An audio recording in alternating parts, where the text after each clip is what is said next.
when you start to get to know yourself and you start to really tap into, okay, well, what kind of people do I like being around? Mm-hmm. What puzzle pieces are missing from my puzzle, right? Like, what am I seeking? Then you can be more intentional when you're seeking out those connections and you can actually find them easier because you have something in mind that you're looking for. Welcome to the Sparkle Project. I'm Emily, a divorced mom of two on my own journey to shine a little brighter. This podcast is here to help you protect your sparkle amidst the chaos and impossible expectations of modern motherhood. If you're a mom ready to choose yourself and shine, you are in the right place. Let's dive in. Welcome to the very first guest episode of the Sparkle Project. Last week was the very first episode of this new rendition of the podcast, but just a reminder that this podcast was formerly Worthy Mother Podcast. If you came here looking for that, you are in the right place. We're still here. We're still doing the same mission of helping moms really shine in life, but just with a new kind of look, I guess you could say. I am so excited to introduce you to today's guest. You know, when you come across people and you are immediately drawn into their energy and all that they have to say, Baily Hancock is absolutely one of those people for me. Baily is a connection strategist and a mom of two, and we are going to be talking about connection and motherhood, really why it can be a challenge, and also how we can cultivate it anyway. So Baily, welcome to the Sparkle Project. I'm so pumped right now. Can you just give us a little insight into who you are and what we need to know about you? Oh my gosh. Well, I'm so honored to be here. I'm so honored to be one of the first guests for the Sparkle Project. I love the direction. I think every mom desperately needs to cling to and it keeps shining up her little sparkle, no matter what that is. So, mad props to you for having conversations about it. But yeah, I'm so grateful to be here. I am, like you said, a connection strategist. But what that really means is I help women specifically really learn how to understand who they are after probably many, many transformations that they've gone through, especially if they're a mom. We both know that.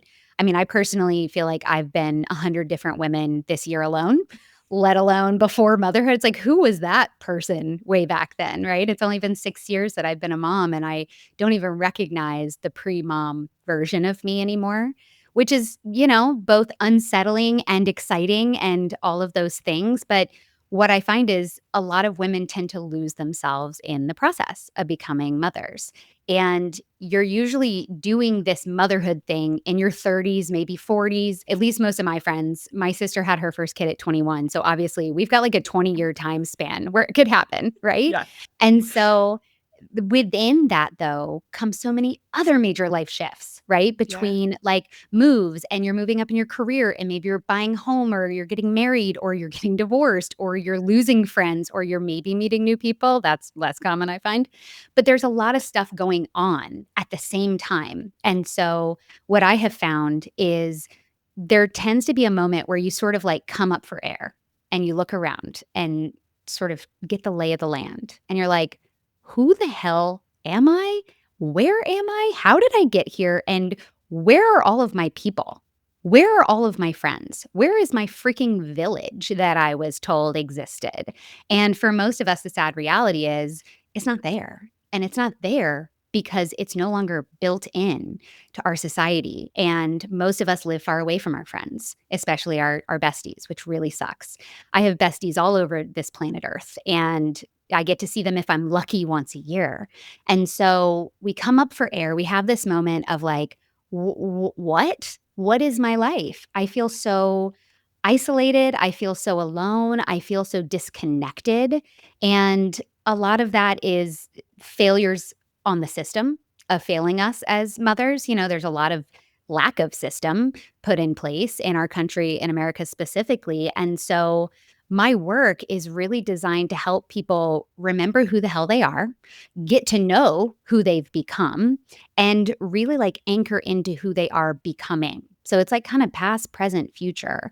And then with that, it's like, okay, now that I have a sense of who I am and what I want and where I'm going, who are the people that I want by my side Mm-hmm. while I'm in this becoming and while I continue to become for the rest of my life? Because we both know it doesn't end. It just keeps transforming and we keep transforming and evolving. And I will say, not everybody does, right? Like, not everybody's into that personal growth evolution process because it's hard, it's exhausting, it's sticky. It's like, you have to really have a lot of mental and emotional energy to be able to go through it. And frankly, a lot of people just don't. And so I work specifically with the people that are like, no, I want to feel more connected to myself, to my community. I want a community if I even, don't even have one. And so my work as a connection strategist is based around my framework called the overlap method. And it's know yourself, show yourself, seek the overlap. So the know yourself piece is what I just mentioned, where it's like, who am I? What do I want to do? Where am I going? What are my dreams? What are my desires? What are my values? What are the things that matter to me? And then show yourself is, okay, now I have to actually be willing to introduce that version of me to maybe the people that already know me or think they know me, reintroduce myself to them, and then meet new people who are really aligned with this version of me that I am now, who are here for the support, who are here for reciprocity, who are here for the camaraderie, the commiseration, the celebration, all the good stuff that we all really, really long for. And the seek the overlap piece is really where the rubber meets the road. It's like, okay, so you know who you are and what you want and who you want to be with. You're willing to show up and be vulnerable and show that version of you to others. Now, what do we do? How do we build a relationship that is based on generosity and curiosity and mutual support and understanding and love, right? Whether it's professional or personal, like relationships are human connection. And Mm-hmm. so that's the gist of my work. But I came to this because I have always been somebody that has been part of a million different circles and groups, right? Like, I was way over involved growing up. I was in every extracurricular. I was that girl that was in a million pages in the yearbook because I was in everything.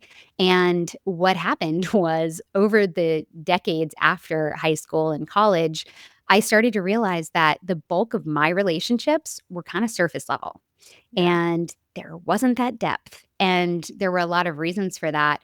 But it made me realize that just because you know a lot of people doesn't mean you feel connected to a lot of people.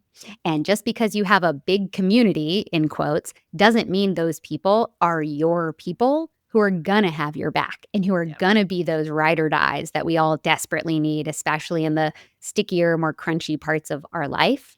And so my work is designed to help people create those circles of belonging full of people that are going to see them, support them, and celebrate them through every era, through every iteration, through every phase of their lives. And I just love it because it's like, I think all roads lead back to connection, or rather disconnection. I think most of what's wrong with the world and what feels really bad is due to this perceived sense of disconnection that we all have. And I say perceived because it's not really real. Like, if we wanted to look around and realize that we are all, intricately connected to one another, we would see very quickly that, oh, okay, we're actually not alone. We're just all in these crowded rooms feeling desperately lonely. Yeah. I mean, as you explain all of that, I'm like, yep, no wonder I'm so drawn to everything you have to say, because you literally are speaking to kind of a phase of life that I'm in, having gone through a divorce recently. And I had my first child when I was 23. So there's kind of this interesting thing. And actually, with kind of the development of the Sparkle project and this idea of almost like getting your sparkle back, I Mm. also recognize the fact that when I had my first son at 23, like, I didn't know who the hell I was. So there's not really a getting back to Right. my pre-motherhood version of myself. I'm 31 Mm. now, and like, I'm not trying to get back to who I was at 23. Right. Like, I was a child, right? Like, Yeah. it's like, and I think it's so interesting. It's been really interesting for me on this journey of learning who I am, not really like from who I was, but who I am now and who I've become over the last however many years, right? And Yeah. then stepping into that and realizing like what that means for the connections and the people around me and the community that I am building and the people that I've been able to really like rely on in the Mm. last year and a half of my life in a way that I never really had to before, right?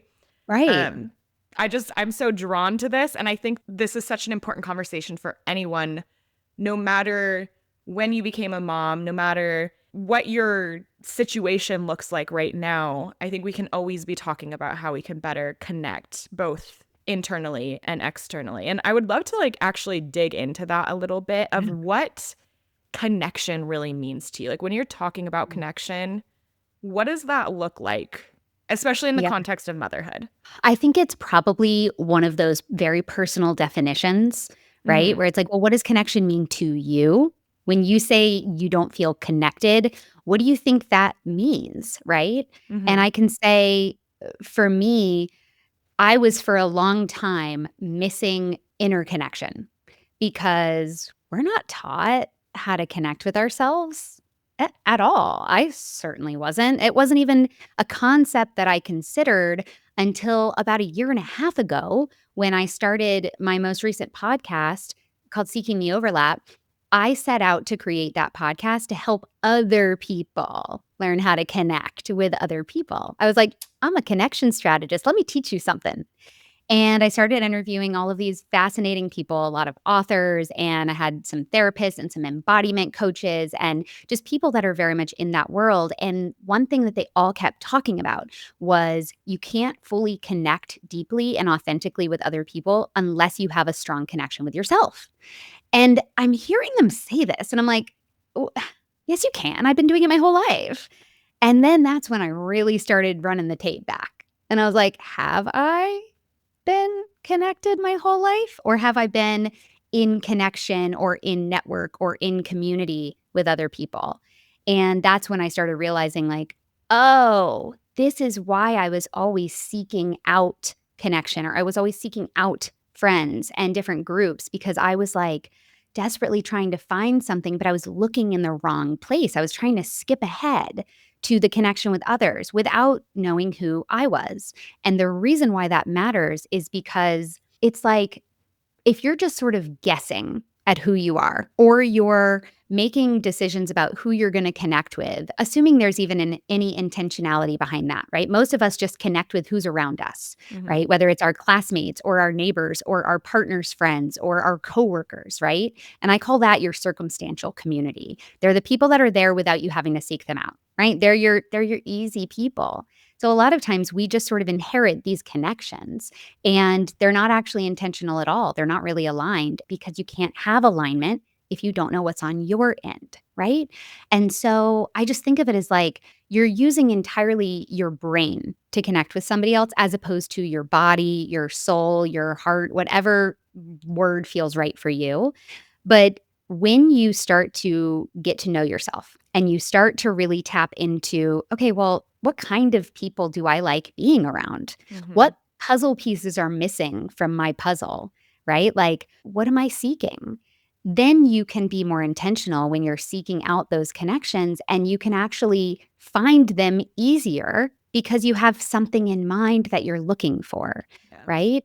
And so to take it back to the question, what does connection mean? To me, it means being seen. It means feeling like I can just exist with this other person as is without having to perform, without having to wear a mask or many masks, and without having to like keep up this appearance thing, which so many of us do, especially women, because we're taught we need to be professional, we need to be together, we need to, at least make Yeah. it look like we know what we're doing at all times. And it's just a lie. And we all know it's a lie. And we're all just lying to each other. And so when I think of connection for me, it's the feeling of being almost like matched up, like puzzle pieces fitting. It's interesting. I was doing a puzzle this morning with my daughter, Penny, who's 4, and she kept trying to shove pieces together because they fit, but the picture wasn't right. And I said to her, I was like, hey, so listen, you got half of this right. Yes, it fits, but does it match? Or does it match but not fit?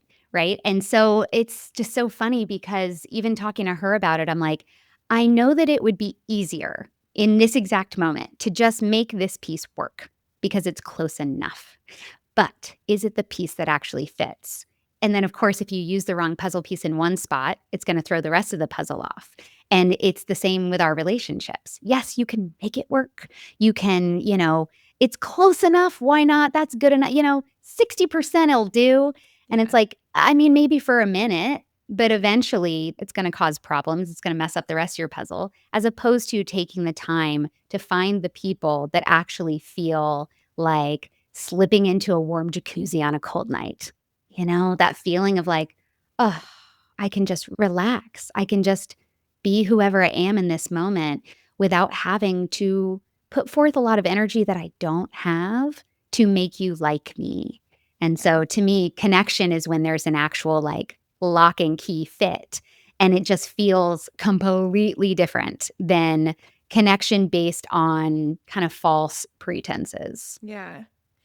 Yeah, as you're saying that, I'm just thinking about how you can have these like friendships or connections that work when things are just going good, right? Things are going Yeah. fine. You don't need the levels of support that real deep connection offers, right? The like being fully seen. Yeah. But you don't know when that's going to happen. Like something in life, some circumstance changes, and you need your people to show up. You need to be surrounded by that love and that validation.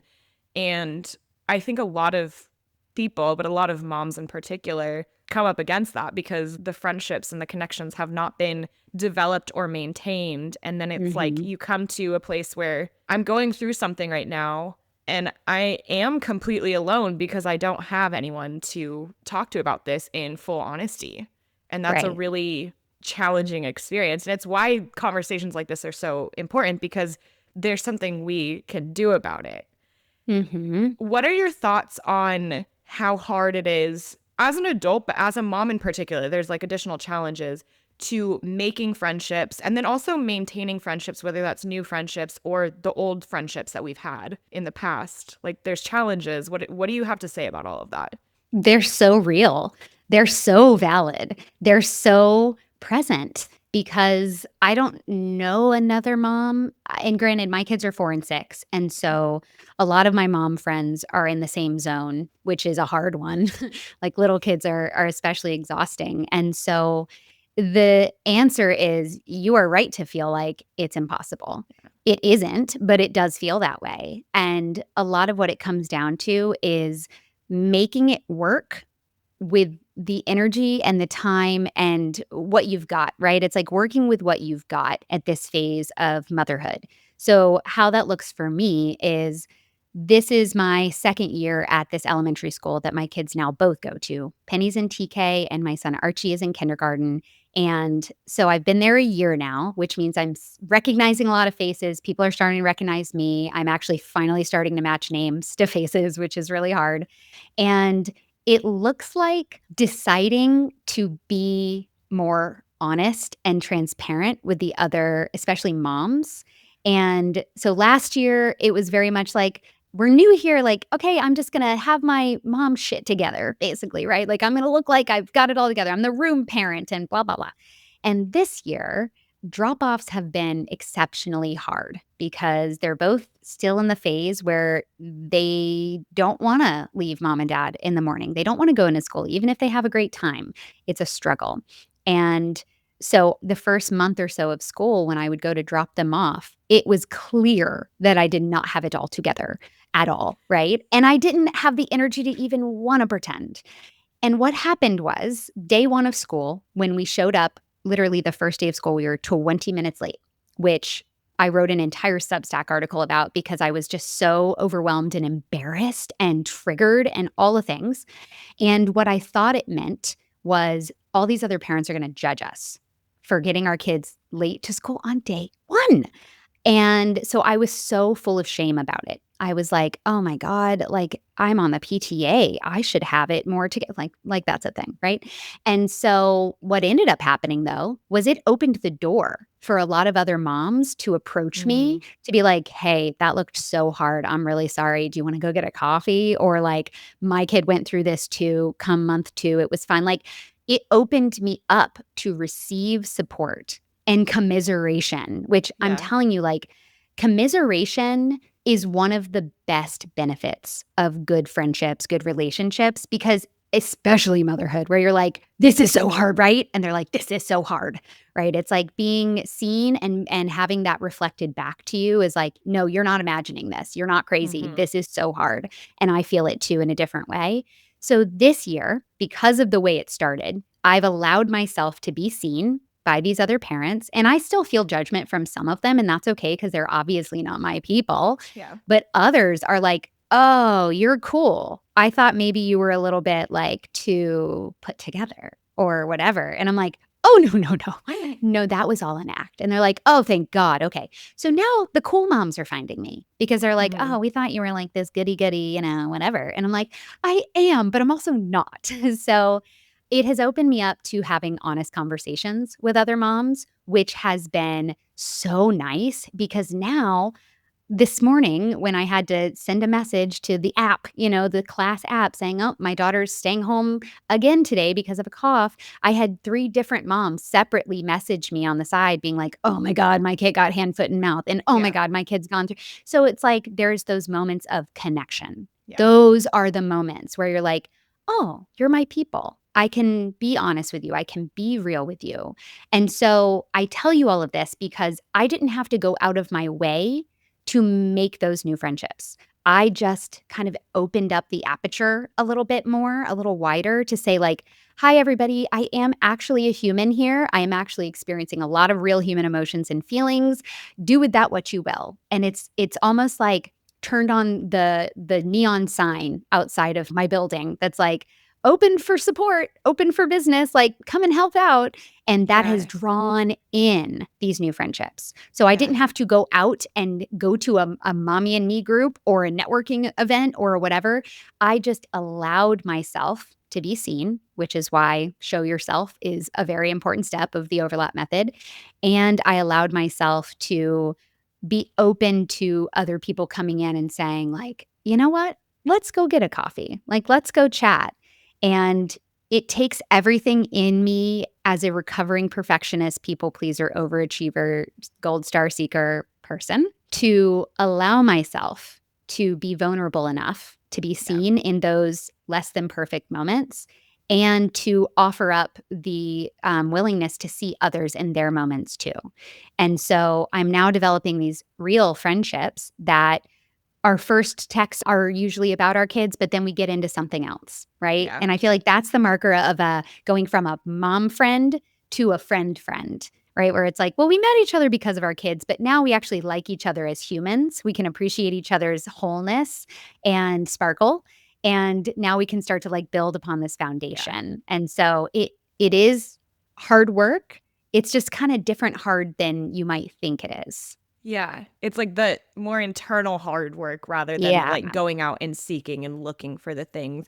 I also think there's something really beautiful. You said it's like opening yourself up to the support, but there's the other side of it that when you're showing up fully as yourself and in this honesty and in a really vulnerable way, right? Especially when you are somebody who like has been kind of that perfectionist people pleaser, like trying to appear a certain way to the world. When you let that guard down and appear as yourself and you have the people kind of flocking to you for that, there's something in there about the fact that like they need that too. Like them seeing That you being connection. vulnerable is such a powerful thing for somebody else and they get the connection from that, which is Yes. hugely important. And I think it's also like how we create change in Mhm. like what it means to be a mom and show up to school drop off and like not get it right. Right? Like it's like we kind of have these visions of we have to be doing it perfectly. And if we're honest about how imperfectly it's all going for us, there's massive ripple effects to that. Absolutely. You give other people permission to do the same. Hmm. And I've always tried I thought I did it well before, but now I realize I still was wrapping even my struggles in a really nice, tidy bow Yeah. of like, but now that doesn't happen. And it's like, okay, well, that's that's just begging karma to prove you wrong, right? It's like, I'm over this phase now. And then it's like, are you though? Just kidding. Just kidding. Let's get next boss level, right? To try and beat. Yeah. But yes, I completely agree. It's like if you can show people another way, then they can say, oh, well, maybe I want to try that way too, of Yeah. being a little bit more vulnerable with what I'm struggling with. And like it allows them to not just see and receive you, but also then want the same for themselves. Yeah. Yeah. And Mm, then you end up with your people because they're able to be themselves fully in that as well, which is like exactly. also important. Like we are talking about, like you have to have that connection with yourself to be able to find your people. So when somebody feels like they can be truly themselves in relationship with you, you end up with a better match, the match that also fits, right? To bring Exactly. it back to And that. what's interesting is when you think about lack of time and energy Mm-hmm. as it relates to friendships, relationships, meeting new people, building upon those relationships, like nurturing them and all of that. If you are perpetually more exhausted after interacting with humans, or you get into your car, let's say you had a coffee date with somebody and you get in your car and you're just like, oh my God, Yeah. I need to go lay down or, whatever. That's probably a good sign of misalignment with the Yeah. person. Because I'll tell you, I had coffee with a mom from my daughter's class a couple weeks ago.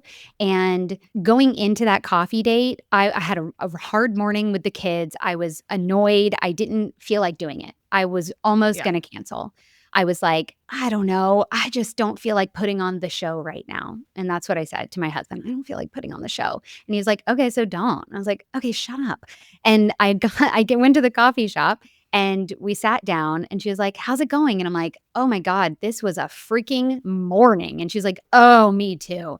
And from moment one, she and I were Yeah. just like, you know what, let's just be for real and talk. And our 30-minute coffee date turned into a 2-hour coffee date that she and I were both like, we should go, right? We should go. And then we just kept staying and talking and staying. And we learned at the end of it that we had so much in common. And we both were just like, giddy when we left. And we were like texting that afternoon, like continuing the conversation, the good vibes. And like we now have a relationship where when an annoying parent says something in the class chat, like they did this morning, she texted me with just like a laughing emoji. And I knew exactly what she was talking about. And so now we've got this like, inner joke. We've got this inside joke and this like camaraderie.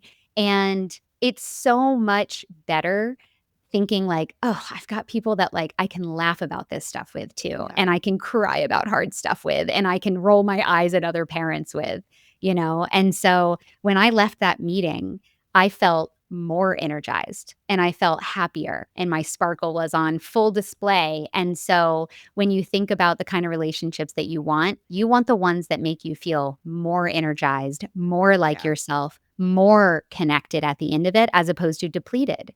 So I'd say if you're listening to this and you're like, God, every time I hang out with my friends, I just want to go home and go to bed, you should probably start investigating new friendships. Yeah. Yeah, Yeah, it's like this, it's a cycle almost of like the it is. connecting with yourself, and that brings in the people that are right for you.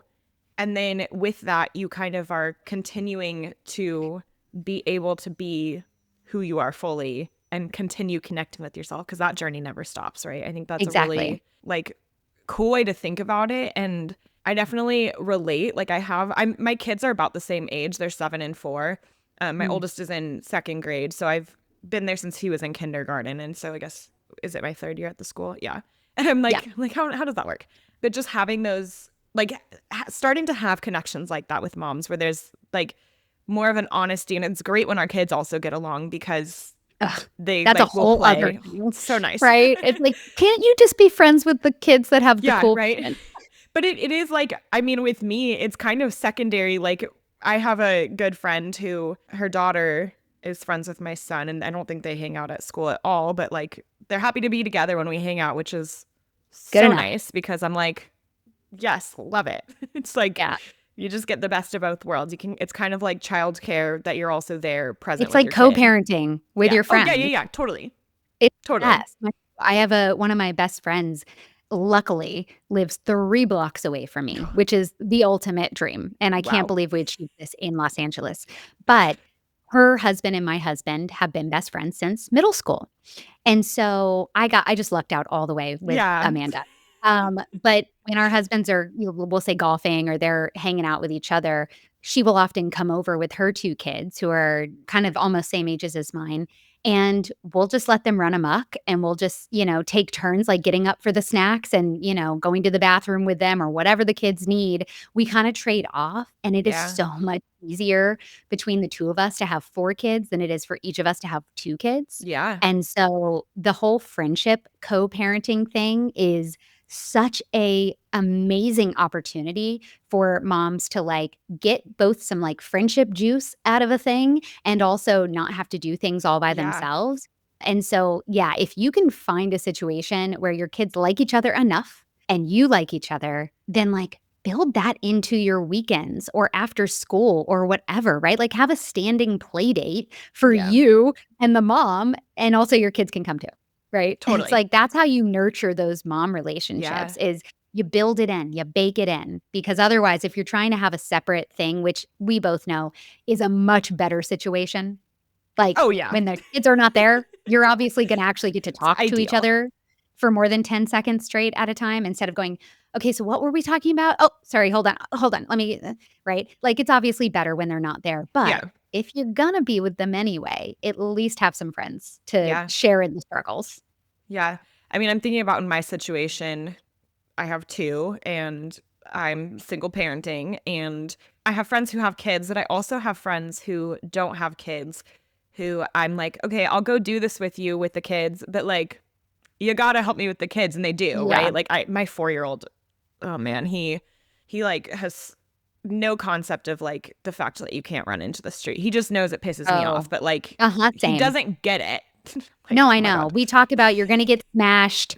Once you're smashed, you're done. This is how Yeah. I accidentally taught my son about the concept of reincarnation because he was like, "Wait, so once I'm smashed, I'm gone forever?" And me, stupid me, and we're in the car driving to school because it's like, 8 in the morning, and he's running into traffic, and I'm like, "You're gonna get smashed and die." And that didn't do it for him, and anyway, I ended up accidentally telling him that, "Well, I don't know, maybe you're gone, maybe you come back, I don't know," and then it started a whole thing, Oh but my god. yeah, same. Mine run into the street as if it's no problem, and I'm like, number 1 fear for Yeah, me. my oldest kind of understood it, like, from the beginning, and Mm, he, like, asked questions about death. When our cat died, he still talks about it, like, mm, he wasn't even 3 yet when she died, and he still talks about, like, "Where is she?" You know, he had all the questions and things and kind yeah. of understood, like, could conceptualize. My 4-year-old, yeah, he got mad at me. I was trying to explain it to him. I'm like, like, the safety factor of it. And he's like, "So what? You just disappear?" And then he was like mad. He's like, "Well, where do you go?" And I'm like, I don't know how to I have this know, conversation I with you. I wasn't know. trying to do this." Yeah, and this is how I accidentally explained reincarnation. Oh, Which now yeah. he's like when, my father passed away earlier this year and my son still is like, "So do you think he started his new life in a new body yet?" And I'm like, "Okay, I don't even know how to properly explain reincarnation, so I don't even think I did it right, but, like, you can't I don't nobody knows, man, nobody knows. We can't rely on the and either way, you don't get to pop back in like a video game and start a new, version, like, I just yeah, I don't know how to explain without scaring the crap out of them, and maybe they need to be scared. I don't know, but that is one of the hardest things. If anybody knows how to Yes. keep a kid from running in the street, please tell us. Yeah, seriously. Well, and isn't it nice to, like, be able to, like, share these stories and laugh about them because they can be really frustrating in the moment and you don't, And like, traumatizing. horrible. 'Cause nothing gets my blood pumping more than that fear of Yes. them getting hit by a car, Yeah. and that was honestly a lot of, like, the morning struggle that we dealt with in the beginning of the year. Both of my kids would run opposite directions, and So and stressful. it's just like, I'm still and I say this every day to them, "I am but one mommy. I am but one mommy with 2 arms, 2 legs, and there are 2 of you, and neither of them seems to care if the other one's struggling."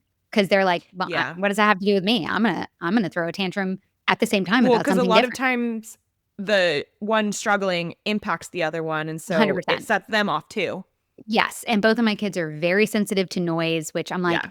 "Same. Could we all maybe consider being less loud since we all don't like it? Look, No? I can Okay." relate. I'm like, "Do you God, live in and my house?" I feel like I know, same. I'm like, "Oh, you don't like noise? Oh, really?" I literally wear my AirPods 24/7 on noise canceling Yep. because otherwise I will just be a very mean mommy, so, Yeah. No, yeah. I feel that. I feel that. So, thinking about the importance of like self-connection in all that we're talking about when we're talking about having these people to reach out to in those funny moments, in those hard moments, when we're talking about having people to co-parent our kids with, when we're talking about all of this, it comes back to like we need to know who we are and what we want in our relationships to be able to like put that into the universe, so to speak, and get Right. it, right? Like that's how we attract in, is knowing who we are.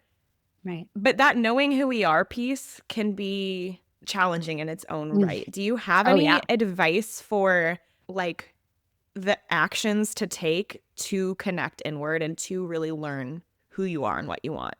That's basically been my personal journey for the last Yeah. year-ish is, okay, I'm obviously a different version of me than I've ever been.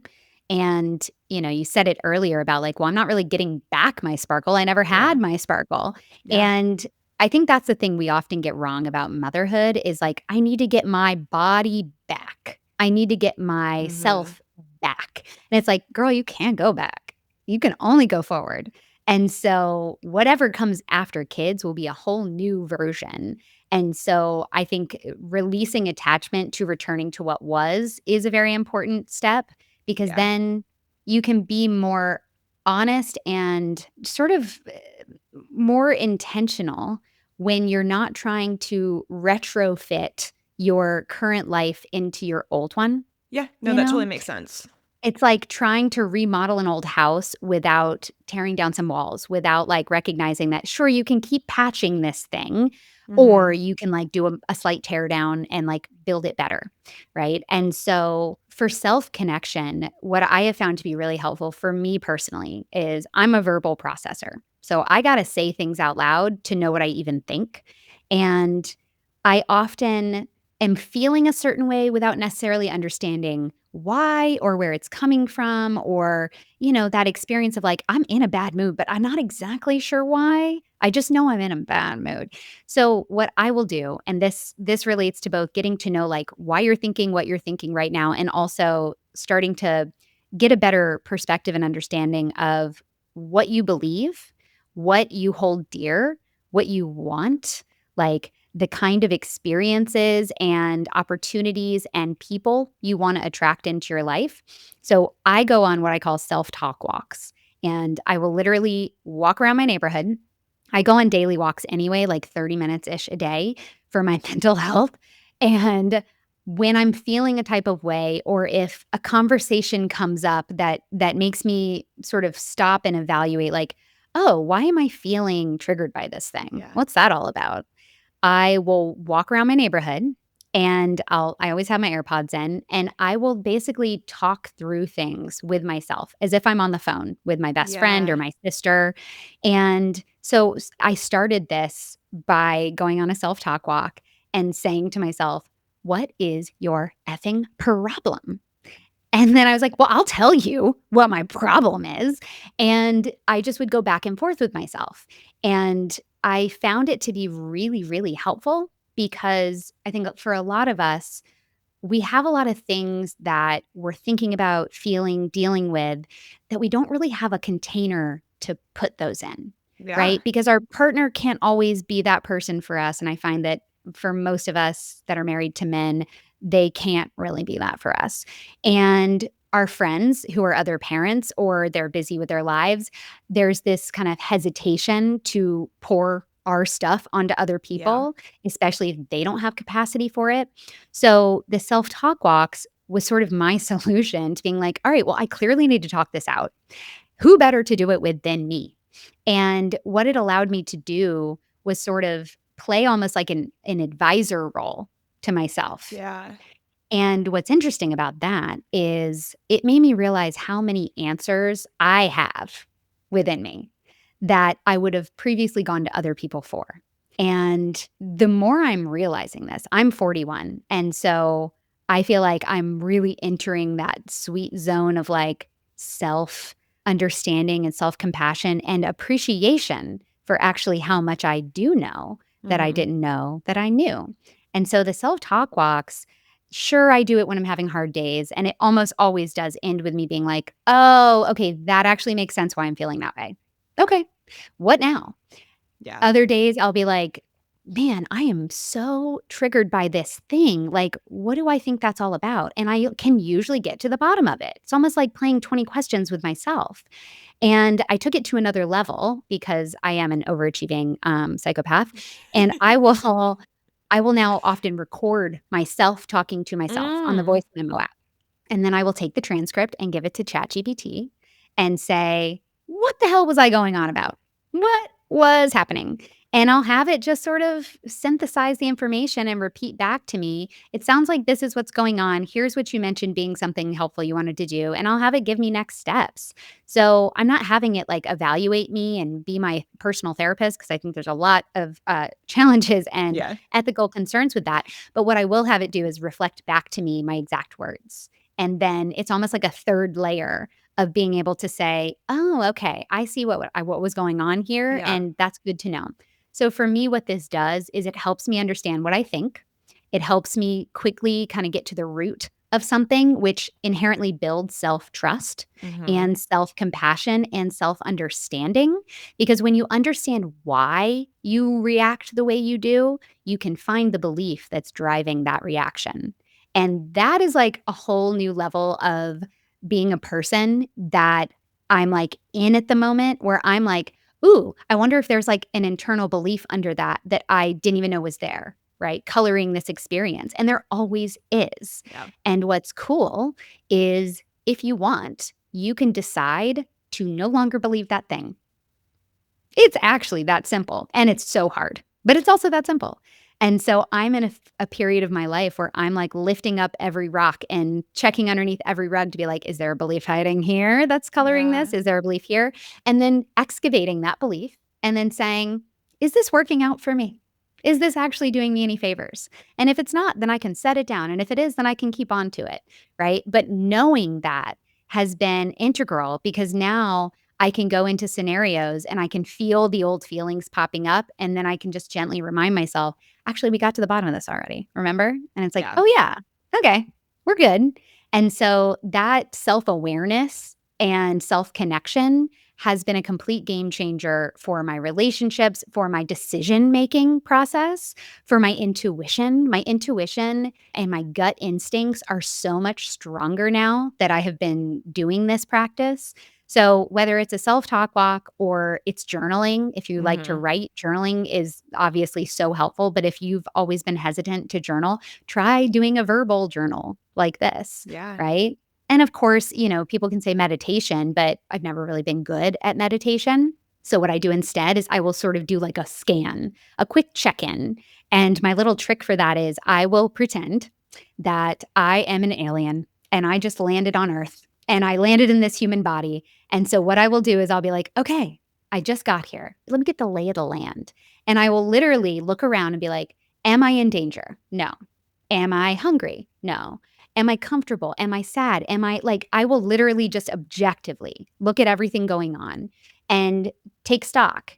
And then that helps me be much more objective about my current circumstance. And it helps me sort of better regulate how I'm feeling and really pinpoint like, okay, Yeah. I'm feeling this way because of this thing. And so all of it is just a constant dialogue with myself. And that has been a complete game changer because I no longer attempt connection when I can tell pretty clearly and pretty quickly that it's not going to be the kind of connection I want. Yeah. Totally. I love the idea of the self-talk walk. And when you first started saying it, I was like, yeah, but like then you're walking down the street Nobody talking. Well, then I knows. have the thought pop into my mind. I'm like, yeah, but I call people all the time when I'm walking and Exactly. we have the wildest conversations. Like I Exactly. probably look like a nut job half the time anyway. So like who cares? But I Nobody love knows. that. I love that idea. And I know for me, so it's almost like this idea of like, you have to have a practice of some sort to be intentional Mhm. about the self connection. Because if you're not, then you just keep doing what we've always done, which is not being self aware because you're not intentionally bringing awareness. I have Right. gotten into tarot recently, which Ah, has love been tarot. really fun because it's giving me the opportunity to sit and I journal on it. And that has been a lot more engaging than just sitting down to journal on not tarot. And I've found that like Right. very similarly, it's bringing awareness to like my own thoughts, my own intuition, my own like what's under the surface and all of that. And it has been very transformational over the last however many months in just understanding myself so much more in a way very similar to what you're talking about there. And I think just like pointing that out for anyone, it's like finding the practice that really works for you. Yeah, And I'm totally a verbal processor, and I love like talking things out with friends, and I get to the bottom of things fairly quickly when I do that. And so I love that idea of like right. not always having to rely on somebody else for that verbal processing, and like getting into the practice and learning how to have those conversations with myself, because I'm sure Yeah, there's an adjustment period, right? Like it's probably quite weird at totally. first, but then you figure it out. You figure out how to do it. You figure it out, and everything is a practice. Yeah. If you want something to stick, habits don't just happen, Yeah. right? Like, if you're trying to get in shape, you're not going to rely on yourself to just like randomly work out one day out of nowhere. You're not going to do that. No, you need to have it baked in. And I think that's actually a great piece of advice for nurturing relationships too, Mm-hmm. is the more you can bake it in. Like, I love the idea of habit stacking Yeah. where, I've had the most success with like writing consistently when I attach it to another thing that I always do at a certain time. And so for a while, that was I would go on my walk and then immediately come home and for 30 minutes write. So it was like in my brain, a walk and write, it was all together. There was no excuses made because that's just what I did. Yeah. Right. And so, and with friendships, they aren't going to nurture themselves. Yeah. It won't happen. And then you find yourself only reaching out when you need something, which Mm-hmm. is not the time to reach out. It's not the time to nurture when you're like, I mean, the garden analogy works so beautifully for this because what we often do is we just take whatever is naturally growing in our yard. Let's say we happen to be able to grow some fruit in our yard. I have 2 avocado trees in my backyard, which Lucky. I know I am the richest woman in the world. And they are the best avocados I've ever had. Oh, And I just lucked into that, yeah. right? And I don't have to do much to make that happen. That just sort of exists, but that is rare. Whereas I have an orange tree that is bitter and kind of, they're not good. But I've been told by our tree guy, talk about being an adult, I have a tree guy, that it's lacking in iron. It needs like supplements. It needs to be watered X times a day. So it's like, okay, I can't just expect that there's going to be an orange waiting for me on that tree. I actually have to put in the effort, right? Of like nurturing that tree, giving it the nutrients it needs so that when I want an orange, it's ready for me. And the Yeah. same can be said for friendships. And so you really have to think about what is the easiest way to basically habit stack my nurturing of my relationships along with something I'm already doing. And that's why the whole co parenting with friends is helpful, letting yourself be seen and then chit chat at kid drop off or pickup, or all of the things that we are doing day in and day out as moms. Where can you sneak in consistent connection with the same people? Because over time, I have this formula called the friendship formula, and it's frequency times length of time times vulnerability equals depth. So it's like, how often are you interacting that person? Yeah. How much time each of those interactions, how much time are you spending with them? And for vulnerability, how deep are you willing to go in whatever amount of time and frequency you have? And so with parent stuff, you have a lot of frequency, high frequency, because you're seeing these people every day, maybe, pretty consistently. Time is often very small, though. It's like in 5-minute increments. Or if you are hanging out longer, you're getting 30 seconds to Yeah. talk before you're being interrupted. Vulnerability is entirely in your control, Yeah. right? Whereas those other two might not be. And so me being seen at my arguably lowest in the morning with these two monsters who I love dearly increased the vulnerability so much that the frequency and the time mattered less, Yeah. right? It like got me to depth faster. So if you can control those variables a little bit more, that will help get you quicker to deeper relationships. So who do you see frequently? Can you increase the vulnerability? Can you add some time to that interaction by saying, hey, one day after drop off, do you want to go on a walk together for like 10 minutes just to like work out the morning stress or just catch up or whatever. And I have friends that live far away. Every now and then, we will literally put it on the calendar for a 15-minute call while we know we're both going to be in the car driving Yeah. somewhere without our kids. So you just have to work with what you've got and recognize that if you want it to happen, it will, but you do have to put in that effort. And Let's I do it. think the more you can like bake it in, the easier it will feel and the more likely you'll keep doing it. Yeah. I think that's a great like framework just to like quantify how to do it, because sometimes I think it can feel so abstract, and so just knowing it's like it's about how often you're able to connect with somebody, how long you spend connecting, and how deep you go. Like it makes total sense, and I think that's a Right. helpful just a helpful lens to look through. This conversation has been absolutely incredible. There's so much in here that is so actionable for anybody who feels like I'm having a hard time with friendships and connections right now in motherhood. Like, what a little treasure chest of goodness here. As we wrap up the episode, I do want to ask you something that I will be asking all guests on the Sparkle Project. On this show, we obviously talk about the sparkle, your sparkle, which I describe as this part of you that makes you you. It's like the essence Mhm. of who you are, your energy, your light. And that sometimes can kind of go missing in all the roles and responsibilities of motherhood. So I want to ask you, how do you protect your sparkle? Walking is a big one for me because when I'm feeling really overstimulated, overwhelmed, angry, sometimes triggered, all the real feelings that are less than cute that come with Mm-hmm. being a mom, going on, I call them rage walks sometimes, where I'm like, I'm just so mad, I need to walk it out. And it's literally moving the energy. It's like moving the energy through me. And I picture that as, okay, I'm walking, and sometimes it'll help me to be like, okay, if I'm mad, I'm going to, with every step, I'm going to step really hard when I'm walking, and I'm going to like squeeze out the anger through my feet.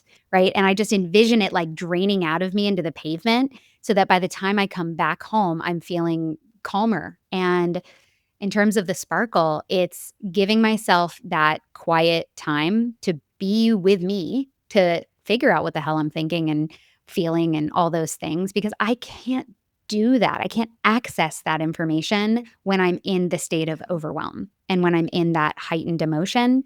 And my husband knows, my kids know when mommy is feeling out of sorts, when I'm like turning into mommy monster, which happens, I just need a few minutes alone. That will help me like remember who I am so much quicker. And so anytime I can like carve out space for me to just be in my own thoughts, in my own energy, whether it's like listening to music or a good podcast or a book I can get lost in. I love learning. And so I will often put on a replay of a webinar from a mastermind group that I'm part of, and I'll just get lost in the learning of it. That helps light up my brain, which is, I think, a lot of where my sparkle lives is, Mm-hmm. in communication and connection and community and, all of those juicy things for me. And I can't get there if I'm not feeling grounded and calm. And so whatever I can do to regulate my nervous system, to come back into myself and not get so spun out and anxious, that's going to help my sparkle feel safe enough to return and come out and show itself, as opposed to it being like, oh, not the time, gotta go. I'm going to go hide in the corner while she deals with her human self. And so, yeah, those moments of self connection are where my sparkle come back always. I love that. And I'm like, trend alert. Remember a few summers ago, there was like hot mom walks?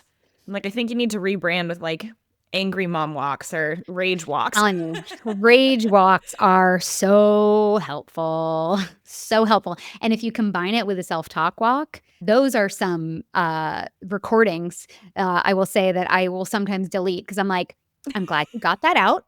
Nobody else Don't needs need to hear to. this. This is not for any, but like, God forbid somebody finds my phone and just starts scrolling through all of these voice memos. They're gonna be like, what is this?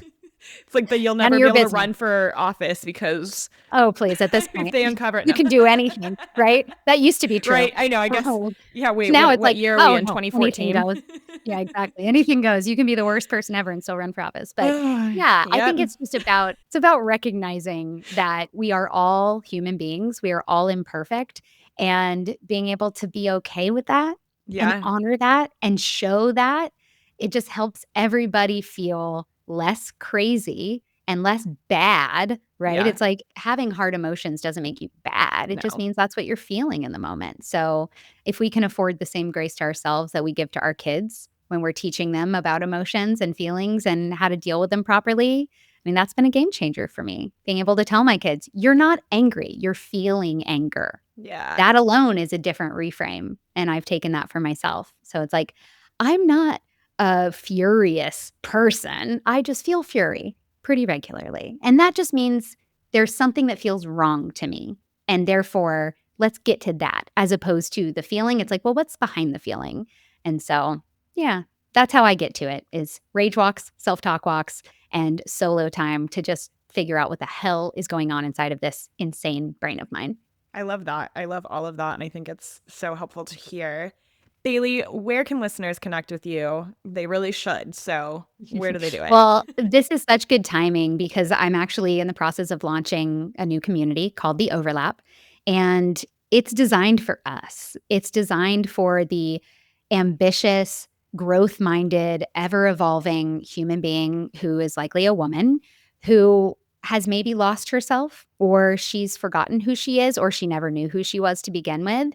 And she desperately wants relationships that can meet her in that becoming and be along for the ride, right? And so the overlap is designed to be this kind of connection ecosystem where I'm sharing all of I try to be very tangible and very practical and grounded with my tips and my tools and my resources because again, who has the time for theory? I need reality. Like, tell me how to do this. Don't just tell me why it matters. And so that's what the overlap will be for. And there's a club inside of the overlap that is designed for people who want to actually practice this work and meet other people who are feeling the same way and who are aligned in that desire for personal evolution and growth while also deeply wanting to be seen for who they are and feel like they belong somewhere. And so go to overlapcollective.com. That will get you to my everything. And I'm running a free 3-day masterclass that's designed to help you go into 2026 feeling much more connected to yourself and others and start to build those circles of belonging so that you can really, really feel that you don't have to do this all alone anymore. You don't have to. You might have done it all alone for a very long time, but it's okay to set that down and start being open to and then actually receiving support from people that you don't have to pretend with. You can be your whole messy, monster mommy self if that's who you are in the moment. And those are the people you want by your side. Ugh, So I come love check it it. out. Yeah, what a great just like space to be a part of. I feel like that it speaks to everything we've talked about and it is so important that we have opportunities like that. Thank you so much for being here, Baily. This was such Thank you a for having beautiful me. conversation. I'm so pumped on this. Great way to end my week. Yes, I know. And listen, I'm always down to talk about this because there is no end No, to what we can uncover with this. So thank you for having me. absolutely. That is it for this episode, this very special first guest episode of the Sparkle Project. Keep on shining. Thanks for tuning in to another episode of the Sparkle Project. Loved what you heard? Share this episode with a friend, and don't forget to leave a rating and review to show your support for the show. We'll be back next week with another episode. See you then.